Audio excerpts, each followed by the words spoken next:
So for math classes, so you start off with calculus. Everyone starts out with calculus. And so during the first semester or during the first couple weeks, there are probably like 60 of us students, but after the first test grade probably goes down, like people start to Q drop the course. And then you start to realize that there are a lot more dudes in the class than there are females.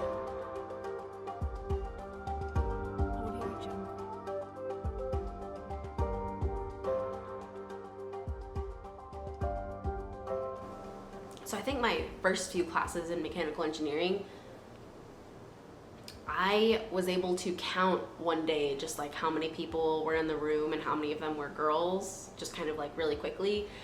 And I had like 5% girls in the classroom. And anytime I went to that specific like mechanical engineering course, it smelled like armpits. So I think the first day was a little bit shocking, like, holy crap, like, I don't see another Latina girl in here. I guess during my freshman year I didn't recognize it as much, but I did recognize it after one of my You Teach courses. So it's an education course, and we talked about the gender differences whenever it comes to STEM classes. And then that's when I start to notice, like, oh snap, like I am probably one, like there's probably an equal of like one girl to every like 5 dudes in the math classes.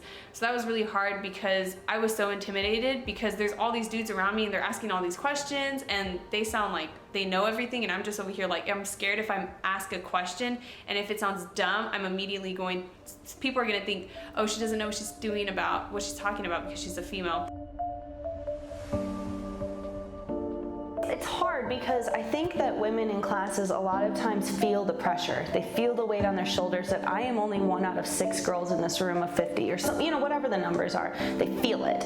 And so if you're already a little bit insecure and you're already a little bit nervous about that and you're aware of the fact that you're a minority in the room, a lot of times one mistake, one wrong answer, that's all it takes, and then boom, they shut down. And it's like, oh, no, I don't want to be a math major. No, I don't want to be a science major anymore. I can't do that. Because these women are nervous. They know they're the only ones, and they internalize a wrong answer instead of like, that's the process. I am wrong all the time. As a scientist, we're always wrong, and so we're trying to figure out the right answer. Like, that's just part of the learning process.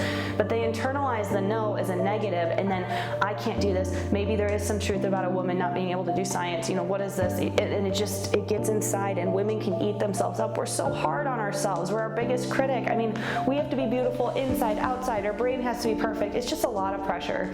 And so I just try to encourage them, you know, take a deep breath. You're gonna be wrong. Who cares if that guy laughs? Like, he'll be working for you someday. Just keep on and keep it on. You'll be fine.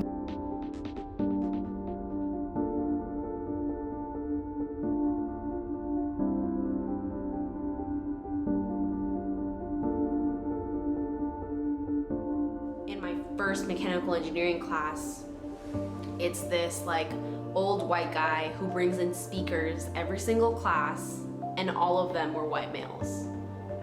Not one of them was even like a Latino male. Actually, one of them was, he was an assistant, but like he wasn't like an engineer. Like, just give me a woman, just give me like a Latino woman or an Asian woman or like just give me like a woman to give a whole presentation on, because like there was no representation that I had. And I remember they have you do class evaluations for every class, and I was so happy when I was done with that class and I was able to tell him, get diversity in this class, because you're showing the same looking guys over and over and over, Monday, Wednesday, Friday, for the entire semester. You know, what does that say to like the 20 girls in here, you know, that none of them look like that? And even the Latino men, like, they don't look like that. I've never met a math Latina professor. It's always been either a white male or a white female.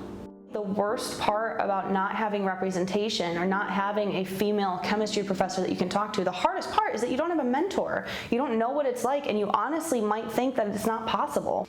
One woman that just presented on like what she was doing in research or what she was doing in her job search, you know, that just would have been so easy for me to relate to her, to see her coming for what she is, like a woman, or like a Latino man, or like a black woman, like anything that just like gave me something more to latch on than just this picture in my head of what a successful engineer was, which was a white man.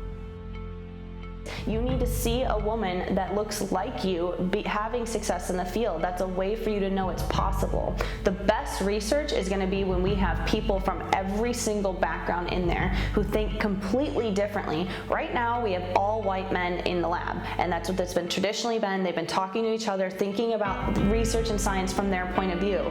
As soon as we start bringing different backgrounds in, now we bring women in, now we bring people of color in who have had different experiences, different backgrounds, different educational backgrounds, so they think about problems differently. Well, all of a sudden we're coming up with all this crazy science. We have insane cures for HIV and Ebola right now that we thought to be impossible just because we're bringing new people into the lab. So we need every type of person from every type of background with every type of weirdness that they could possibly have in the lab so that we as a group can come up with the very best product. Like, I am convinced that we are getting really close to the precipice of something beautiful in science.